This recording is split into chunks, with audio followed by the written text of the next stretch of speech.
WellPod at DC on Riot Radio.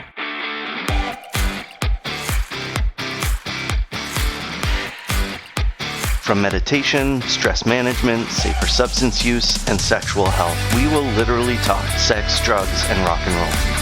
Join us to dive deep into some student health questions. We'll learn about wellness together, try some coping tools, and meet some interesting people. Your co-hosts, Heather and Craig. Perfect blend of Campus Health and Wellness Center and Sal's. Each week, we'll DIY a wellness tool together. And then nerd out and dig into the science behind how it works. Email your health and wellness related questions to wellpod@durhamcollege.ca to be discussed anonymously on air. Welcome to the WellPod at DC.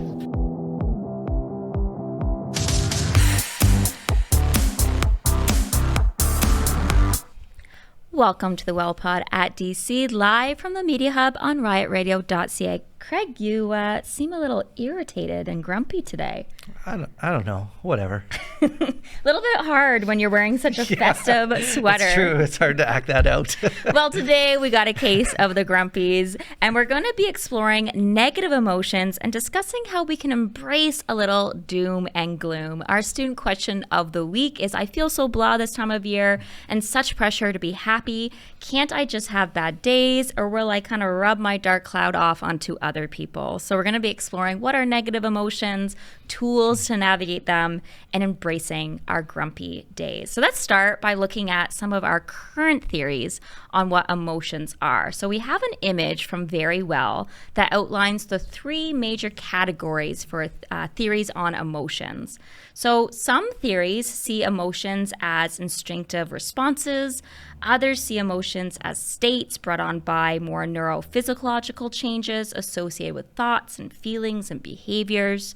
Other theories look at more cognitive processes and expressive behavior from the appraisal of situations. When we compare all of the six most common theories right now, we have another image here that gives us a really nice kind of summary of six of the main theories that we're seeing predominant in research right now. And we can start to see their nuanced differences. So many of these theories describe emotion as positive or negative experiences that are associated with a particular pattern of psychological activity or physiological activity. And we see that it can be interpretations as well of physical reactions or cognitive appraisals. Other theories that Craig will touch on a little bit later have more of an evolutionary aspect to them, and we see that perhaps emotions serve for adaptive functions, social connections, survival, threat detection.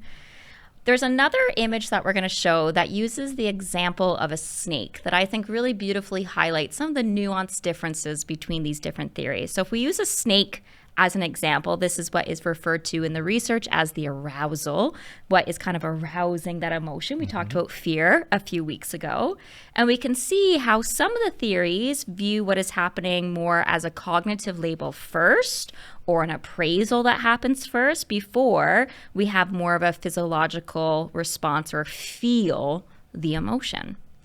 Psychology professor Lisa Fieldman Barrett in 2017 gave a brilliant TED Talk, You Aren't at the Mercy of Your Emotions, Your Brain Creates Them. And she explores how emotions are guesses. They are guesses that your brain constructs in the moment where billions of brain cells are working together, siphoning through a lifetime of experiences, making thousands of guesses at the same time, weighing the probabilities, thus forming what we call predictions. Emotions may not be built in your brain at birth, and current theories are really starting to understand that emotions, both positive and negative, are perhaps more constructed based on our life experiences. More on this concept in her book, How Emotions Are Made, The Secret Life of the Brain. It's tricky researching emotions as they're subjective experiences integrated with social, political, historical, and cultural aspects. Ethnographic and cross-cultural studies challenge the idea of universal classifications of emotions. Yet, emotions are the structure and the substance of our interactions with ourselves and other people. So we have no scientific consensus on a definition, despite exploring the topic for thousands of years. So let's go back a little bit in history, shall we? It's interesting, such a topic with no definition for the term. No definition. Yeah, but we all know it, but no definition. We all know it, Yeah. we all feel it, Yeah, but that's no fascinating. definition. So if we look back in time, 1579, the French word émouvoir translates to stir up. In early Western literature, emotions were described as passions of the soul. In ancient Greece, Aristotle preferred the term pathos, largely referencing emotions as these kind of passive states. Stoics saw emotions as soul states, part of breath and wind that ran through and gave form to everything in the world. The work of William James in 1890 strongly influenced the direction of emotional literacy by emphasizing 4 basic emotions. Craig, any guesses in 1890 what the 4 basic emotions were? If you had to guess. Anger, Okay. sadness, happiness. I can't think of the You got none right. Wow, on the air and everything. Thanks. So we saw fear, grief, love, and rage at the time being the main emotions. And this would be enhanced 100 years later by Paul Ekman, who was a consultant psychologist for the film Inside Out. And so the 6 basic emotions that we really started to move forward with were anger, disgust, fear, happiness, sadness, and surprise. Got a couple right. Got a couple right there. So since then, we've seen an explosion in understanding the range of emotions. In 1996, Richard and Bernice Lazars developed a model with 15 emotions. 2017, we saw Berkeley exploring 27 categories of emotion. But the most recent work of Tiffany Watt-Smith examines 154 global emotions in her book of Human Emotions, an Encyclopedia of Feeling. Tiffany Wyatt-Smith presents an excellent TED Talk on the history of emotion, and she starts with a really quick activity I would love all of our listeners and viewers and those in studio to do right now. If you feel comfortable in doing so, closing your eyes, and just for 10 seconds, I'd like you to bring awareness to the emotion that you're feeling most predominantly right now. So is there a word that you can attach to how you're feeling? Perhaps this felt like a really easy task and an emotion kind of quickly bubbled up into your awareness, or perhaps it felt a little bit more complicated as you recognize the difficulty in peeling apart these emotions. Tiffany highlights in her talk that there are emotions that we hurry away from, fearing that they'll burst upon us. Others so peculiar, we might not even know what to call them. Tiffany states the most recent developments in cognitive science show that emotions are not simple reflexes, but immensely complex static systems that respond both to biologies that we've inherited and to the cultures that we now live in, shaped not just by our bodies, but by our thoughts, concept, and language.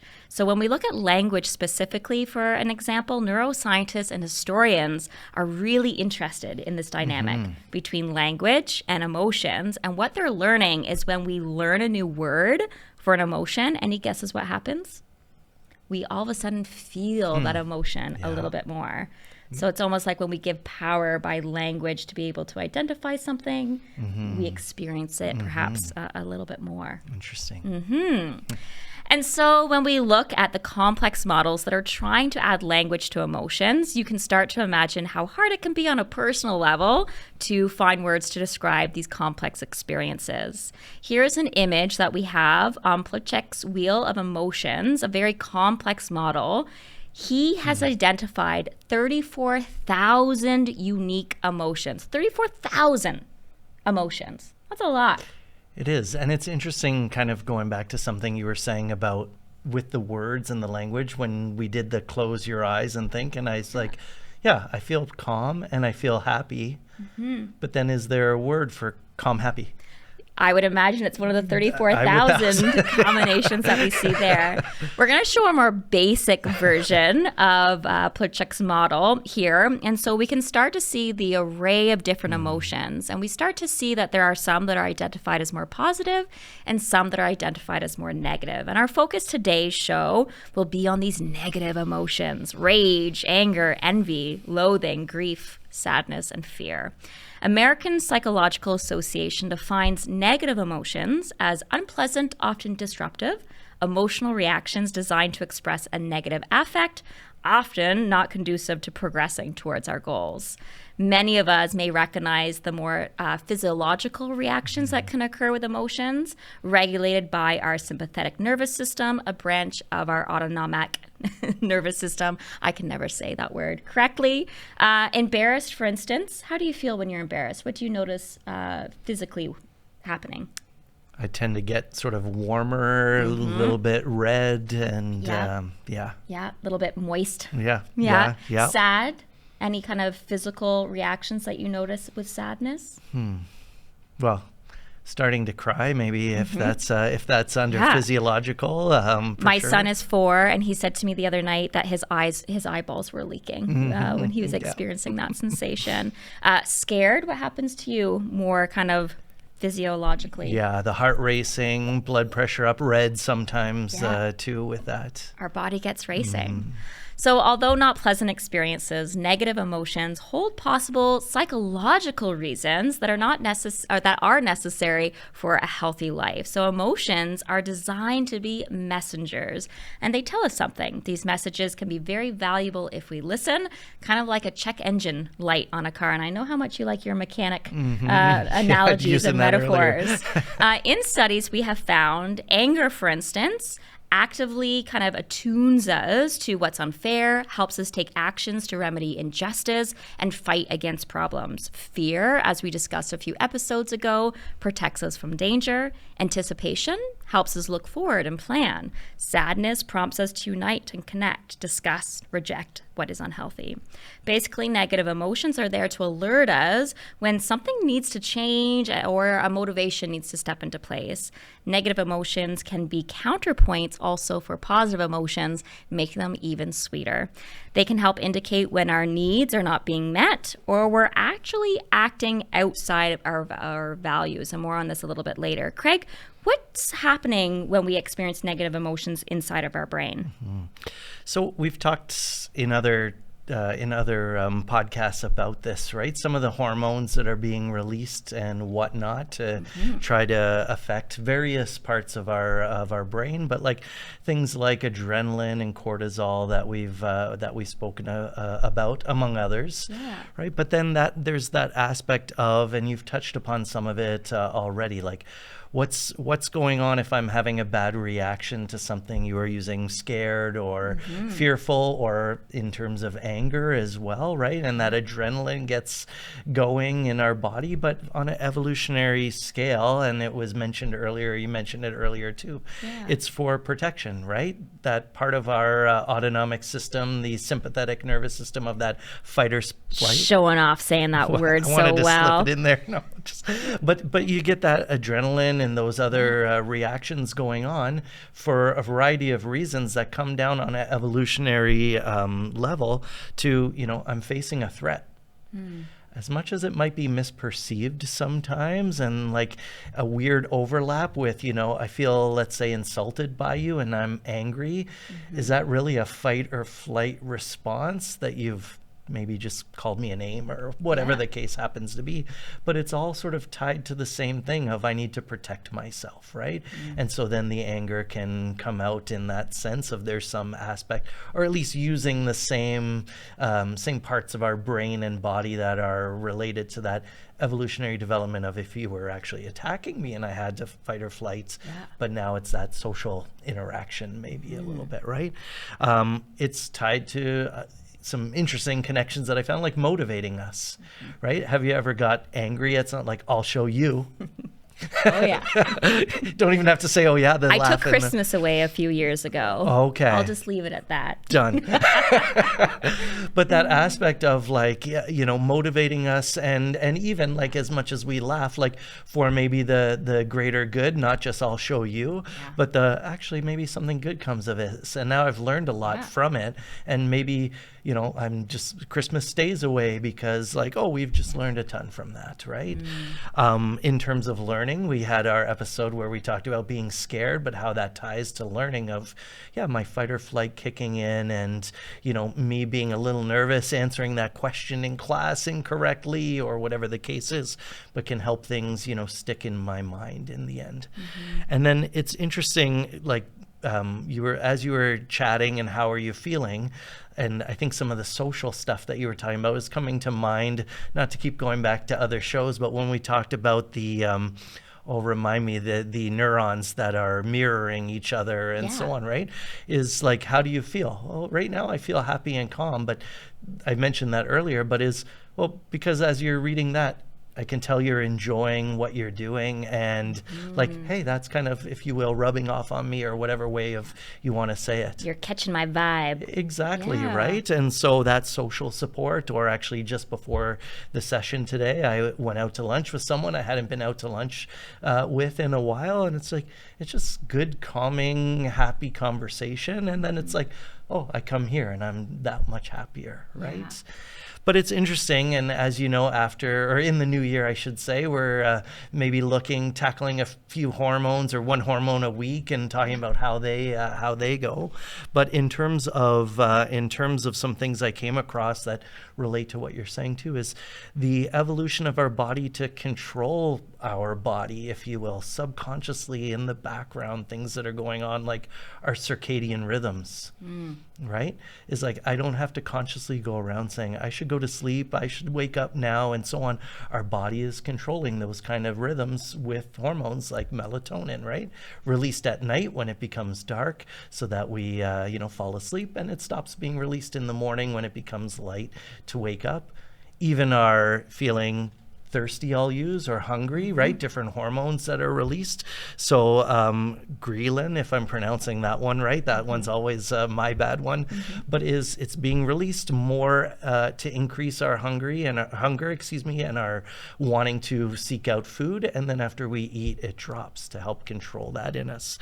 And so, in terms of overall, there's a lot of control going on there in terms of our emotions, and maybe a slightly different churn from just anger, but the blah that we feel this time of year and so on kind of ties to that first one that I was mentioning in terms of the melatonin and so on. When you have beautifully gray days like we have today, right? Then what ends up happening is, I'm awake because it's kind of getting light out and my body is in that rhythm, but am I still fully awake? And then am I feeling blah, if you will, and so on, right? And so, even getting, without going as in depth into it, but you hear about things like SAD, seasonal affective disorder, right? That tends to come around this time of year when days are getting shorter, unfortunately grayer, and so on, right? And then it usually resolves, if I can say that, spring, summertime, when the days are getting longer and a little bit more light out and so on. So all that to say, all of these rhythms are already naturally ingrained in us, and not that it's sort of directly anger, but then does lead to anything from depression to anger because I'm exhausted because of all that's going on in there that is beyond the usual, if you will. Yeah. Very interesting. Yeah, for sure. So after this break, we're going to continue to explore negative emotions, but we're going to be learning how to navigate these negative days with a special guest back here on riotradio.ca.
Welcome back to the WellPod at DC, live from the Media Hub here on riotradio.ca. So in season 1, we explored emotional residue and how we can sometimes pick up on the vibes people are projecting. We spend a significant amount of time interpreting emotional expressions of the people around us and even inside of ourselves. Our ability, though, to accurately understand these expressions is tied to what psychologists call emotional intelligence. And these expressions play a major part in our overall body language and behavior. Social cultural norms also play a role in how we express and interpret emotions. For example, researchers have found in Western cultures, we tend to value and promote high arousal emotions, fear, excitement, and distress, whereas Eastern cultures typically value and prefer low arousal emotions, calmness, serenity, and peace. Here to help us navigate our negative days is the Campus Health and Wellness Center's Mental Health Service Manager and my boss, Ahil. Welcome. Thank you for having me. This is thanks for great being pleasure. here. Yeah. You want to ask the first Yeah, question I'll there, start Craig? us off. So what are some ways that we can notice how negative emotions are impacting us? Yeah, no, that's a great question. I think it's really important to be aware of what we're noticing in our bodies. Oftentimes we experience emotions in our body before we actually are aware of how we are reacting to them. So simple things like your heart racing, sweaty palms, like what I'm having right now, could be clues that you might be experiencing a negative emotion. Yeah. I hear from students a lot of discomfort when they start kind of feeling that, especially. Experiencing negative emotions can be difficult. Why is it so hard for us to sit in some of these negative emotions like fear and grief and sadness? No, that's a great question. Well, one thing I always teach my students when I work as a psychotherapist is like emotions do 3 things for us. They motivate us, they communicate to us, and they communicate to other people. So when we are experiencing a negative emotion like anger or maybe even sadness, it's going to motivate us to want to do something about it, right? And oftentimes sitting with the emotion could be really counterintuitive for us. But in therapy, we always want to acknowledge and be curious about what we're experiencing and in the moment. And that often will reduce that intensity of the emotion. It's not that we want to get rid of it. We just want to become aware and curious about it, so then we can make an informed choice of what we want to do about that emotion. And so what are some ways that we can navigate negative emotions, and what is DBT? Yeah, some ways to navigate negative emotions. I think first is acknowledge it, right? So let's try to label the emotion. So I'm feeling angry, I'm feeling sad, I'm feeling curious. So being really aware of what we're experiencing in that moment is the first step. And then noticing how we experience negative emotions. I know for a long time, I used to experience a lot of anxiety, but I just didn't know where it was coming from. And I started to notice like it would come from my chest. So when I was feeling anxious or worried, I would feel like a tightness in my chest. And sometimes if I'm not aware of that and I'm just noticing tightness in my chest, I get more worried. Like, why am I feeling this, right? So just being aware of how we experience emotions, and it could be unique for each individual, is the first step. I think the second step is to like I said, be curious about it. So coming from a place of curiosity can be really helpful. So as opposed to being judgmental about the emotion, like I'm a bad person for feeling this way, or I'm weak for feeling this way, being like, oh, where is this coming from? What could be causing this? Looking at clues of what could be causing that. So is it the upcoming exams? Is it financial stress? Is it coming from a relationship, right? And so being really aware of where that emotion is coming from and being curious about it could often reduce it. Sometimes the metaphor I use with my students is if you see a baby crying, right, do you just close the door and ignore the baby? Of course not, right? That'll just make the baby cry louder. But when we attend to it and be curious, does the baby need a diaper change? Does the baby need food? And we attend to those needs, it will often soothe soothe the baby, therefore also, and this is the metaphor, soothes the emotion, right? So that kind of helps reduce it. It also reminds me of shadows, Yeah. right? So when we see shadows at nighttime, we can envision that maybe it's a giant monster, but if we bring awareness to it and try to label it, get curious of what it's coming from, we realize it's maybe just coming from the lamp, for instance. Yeah. What would be the kind of next phase after we kind of bring awareness, try to label it, and get a little curious? Yeah, I know. I think you talked about DBT. So dialectical behavior therapy, it's a form of therapy that really looks at understanding emotion through mindfulness, interpersonal effectiveness, emotion regulation, and distress tolerance. So it's being aware. So dialect means two opposing sides. So being aware of two opposing sides and walking the middle ground, right? So wanting change, accepting, and also wanting change. So acknowledging what's happening, but also moving towards change. So acknowledging the emotion. So this is anger, and I'm feeling it, and also, so you're accepting that that's happening. That's the first step, and then moving towards change. So how do I now change that emotion? So DBT looks at different ways and teaches individuals tools and strategies to kind of navigate emotions. It's really effective with really strong emotions, such as like intense anger, where you might want to hurt yourself. Suicide, it's effective with like suicidal ideation or suicidal urges.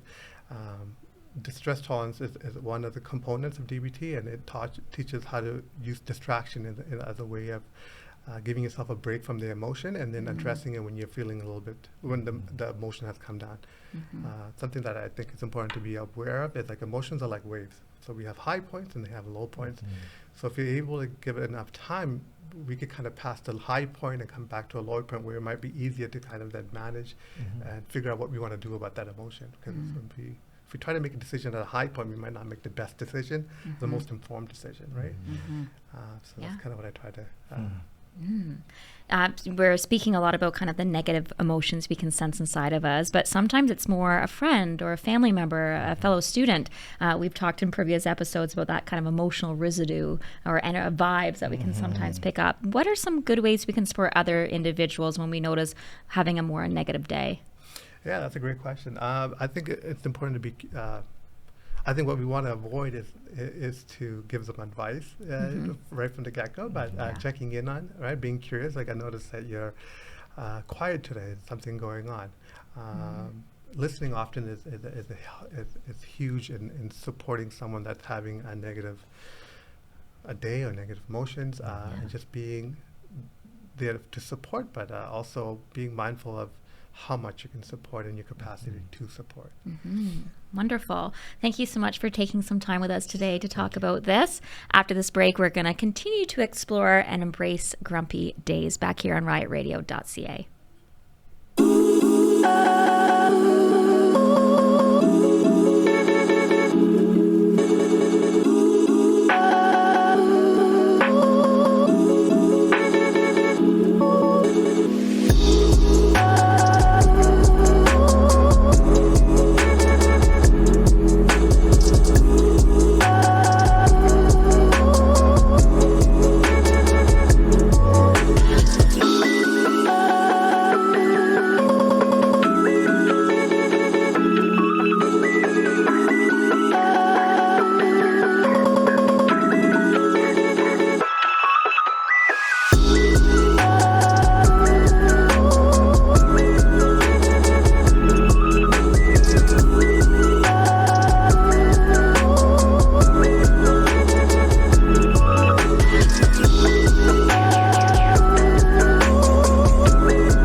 Welcome back to the WellPod at DC, live from the Media Hub here on riotradio.ca. So as Craig mentioned earlier, it's this cold, dark time of year, and I feel it in myself very much like the student question, where we're starting to get a little bit of the winter grumps. Ahil spoke beautifully about great ways we can navigate. Let's explore some of these concepts a little bit deeper. So how do we deal? How we embrace the grumpies and sit with our storm clouds of doom and gloom. As mentioned, a lot ties into the term emotional intelligence. So emotional intelligence overall is our ability to embrace our emotions. This includes understanding, expressing, and applying. And so we see here kind of this formula of self-regulation, self-awareness, and emotional literacy. So emotional regulation, sometimes referred to as self-regulation, is all about pausing between our feelings and our reactions. It encourages us to slow down, as Ahil mentioned, get a little curious, and act objectively after evaluating the situation. This is where value engagement comes into play, because often when we react impulsively at that peak of that wave that Ahil was mentioning, without paying much attention to what's going on inside, we might deviate from some of our core values. Craig, have you ever seen maybe in a movie, maybe not in yourself you want to speak on, but when there's that intensity of an emotion, sometimes you're like, that person's not acting the way that they normally are. They're kind of acting outside of their values. Yeah, for sure. I mean, I think we've all experienced that with like friends, family, where it's okay, the person's either, talking about anger today, but even grumpy and so on, right? Just that person's not themselves, as we might say, right? And I know I've definitely been there, and some stories I've shared before, but it's very interesting, all of this, to me, from a personal standpoint of that, like you said, identifying and stopping on that emotion. Why am I feeling this way? And so on. Yeah. So it's important for us to pause, bring awareness to our behaviors and feelings, thoughts, check if things are aligned with our values. So even value exploration, and we've talked about that on previous episodes, aligned with integrity, is really getting clear on what are some of my core values. So when I start to maybe step away from them, they can be a little bit of an indicator of pausing, come back to your core values. And so one of the things that is tied here, as Ahil mentioned, is that term acceptance. And so acceptance has been linked with greater psychological health and reducing these impulse reactions. A huge tool for this is mindfulness. Breath meditation, self-compassion, love and kindness meditation has been really powerful. Zen master, Vietnamese Buddhist monk Thich Nhat Hanh has a quote that says, "Feelings come and go like clouds in a windy sky. Conscious breathing is my anchor."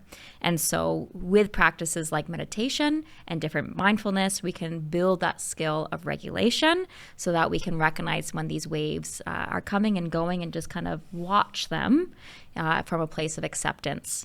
And so this can kind of be seen as regulation as kind of an acceptance and an awareness, like watching clouds. Yeah, I've had an experience, just going back to what you said, like recently, without going on too much of a tangent, but where I did something driving that was, there was no accident or anything like that, but close to, and my own fault, right? But that kind of stuff, I don't know about you, it actually frustrates me about myself, right? But it was, there was also maybe some anger directed at me. Let's just leave it at that. But then my son happened to be with me, so I just processed through a little bit. Not that it was ideal, but I was like, yeah, I'm frustrated because of what I did. I'm also frustrated that, like, I understand why they're acting that way, but the level of it when nothing happened. And so just sometimes, as much as yes for my son, for me too, because I tend to, I can get heated. Let's just say that, right? But then it's, how do I not do that in the sense of some of what we're talking about here, right? So another way that we can approach this as well, building that emotional intelligence, is also building our emotional literacy. And so we want to move beyond saying we're good or fine. Do you ever catch yourself doing this when someone's like, how are you? And just using that example, I can be that way sometimes too, and push it down that happened, and not the healthiest thing to do, as you can imagine. Absolutely. So we can use something like an emotion wheel. So I have another example popping up on the screen here. This this one is from the Gottman Institute, developed by Dr. Gloria Wilcox. And so this version of the emotion wheel really tries to highlight the range of emotions. And what we can do with this is next time you have someone trusted that you're sitting with that is really giving that space of like, how are you doing? So it's not just kind of you're passing someone in the Tim's line, but when you really have an opportunity, trying to move beyond the good or the fine and finding language that better articulates as best as possible that sensation that you are experiencing. And so when we want to start sitting with an emotion and feeling it, we can try our best to name it and understand it. So journaling, talk therapies like DBT that was mentioned earlier, sharing with trusted friends or family members, this can start to build up that sense of emotional literacy. The arts have long been an avenue for expressing emotions. Craig, do you have a sad movie or a sad song that comes to mind? Anything that kind of jumps out at you? For myself, one of the saddest songs, I think, and maybe the Riot Radio crew here can pass judgment, Hurt by Johnny Cash. I think it's a really good, emotional, sad song. Eric Clapton's Tears in Heaven. I don't think you get much sadder than that. Movies. I think, well, even going back to music, as I've shared with you before, I'm a big Radiohead fan, and there's the art itself, but there's no getting around that a lot of their songs because of the style of the art. Yeah. I have to admit, if I want to feel sad, I'll probably toss on a Radiohead album. Yeah. Movies that come to mind, Notebook or Homeward Bound, for instance. But one film I saw that, ironically, is also about teaching about emotions. Pixar's 2015 Inside Out. Favorite scene, we have an image coming up here to support it. There's a scene where the imaginary character inside Riley's head, Bing Bong, is upset. The movie follows those primary emotions, and we see joy, representing kind of joy and happiness, trying to distract Bing Bong. Have you seen the film yourself? I have not. Oh, it's your homework to do tonight. Yeah. So Bing Bong, the imaginary character, is really upset about something. And Joy is trying to distract and kind of pull him away from it, and it's kind of acting all silly, as you can see on the image on the screen. It is sadness, though, which the whole film is kind of, the conflict is actually between joy and sadness, as Joy is kind of trying to dismiss sadness and kind of put sadness in a little circle.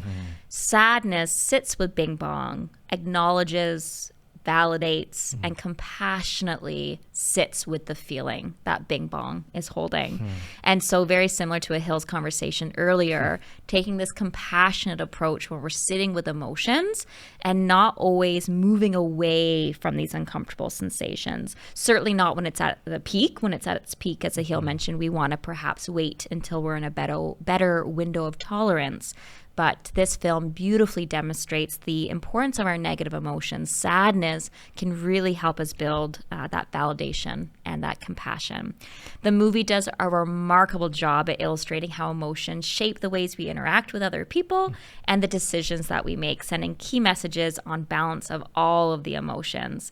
Dasher Kettner was one of the main psychologists who worked on Inside Out, and he said that our happiness and our resolution of big and small problems can come from the experiences of failure, fear, embarrassment, frustration, disappointment, and loss. And it's essential need for us to experience both positive and negative emotions. So some key messages from Inside Out, maybe kind of plug your ears for now, spoiler alerts are coming, around negative emotions are that we need to accept all emotions. It's okay for us to have this range of emotions. It's part of the human experience. Embrace tough emotions. It's the importance to observe them, accept them without judgment, and finding those healthy expressions. Negative emotions hold purpose. Although uncomfortable, they're very important. So sadness was just as important as joy in the end, sitting at the controls. And emotions can help us connect and can help us grow. Any thoughts, Craig, on kind of this idea of navigating our grumpy days? Yeah, I think the movie sounds awesome, and I'll have to watch it, but that it overlaps with some of what we were saying earlier and what Ahil said as well, and some of the things that I jotted down here, right? But just thinking about some of the things that allow me, if you will, to get to the feelings that I want, if you will, as well. Maybe not the best way of saying it, but things like going for a walk. Right? And so it's part of the reason why I walk most mornings anyways, just from that get up, get the blood flowing and reflect on some things in a good way, not, Yeah. harping on myself and whatnot, but those kind of things. The social aspect that we've spoken about. If I can't remember if I said live on air or during break, but I had a coworker reach out recently and say, let's go grab lunch sometime. And just before the show, I was treated very nicely to lunch by him and had a great discussion during lunch, right? And it's like, even that, like thinking about my emotions on the way over was like, like I said Shifted your earlier, mood. calm Yeah. and happy, as opposed to get Nervous. get Yeah. to the next thing, because it's been a busy day or whatever the case happens to be, right? And so, and easier said than done, like letting go of the past, but not suppressing it, if that makes sense. Like, and today's got me thinking about a lot of things, processing it, like you're talking about sitting with it, but not stewing on it, if that makes sense. Yes. Right? And I know that I can be guilty of that sometimes. Stewer. So I'm a stewer. But yeah, like those kinds of things, and then not just repeating some of what you've already awesomely said in terms of, we should have just played the movie, I think. No, I'm just kidding. Yeah. That's what we're going to do on our Friday tomorrow. Yeah. So the key is not about protecting ourselves from these negative emotions and avoiding them altogether, but teaching ourselves to embrace all of them and understand them and express them in healthy ways. This is the end of our episode today and for the rest of the year. Some of the books, tools, and resources mentioned will be on our Instagram at wellness@DC. Don't forget you can email questions for us to discuss anonymously on air, wellpod@durhamcollege.ca. After the holiday break, our season will explore hormones. I'm really excited. Me too. Yeah. So we're going to break down each week, exploring specific hormones and seeing the different ways that they impact our wellness. Don't forget, you can follow the Media Hub on social media at DCSA Media Hub. Thanks for exploring what it means to be well with us here on the WellPod at DC, live from the Media Hub on riotradio.ca.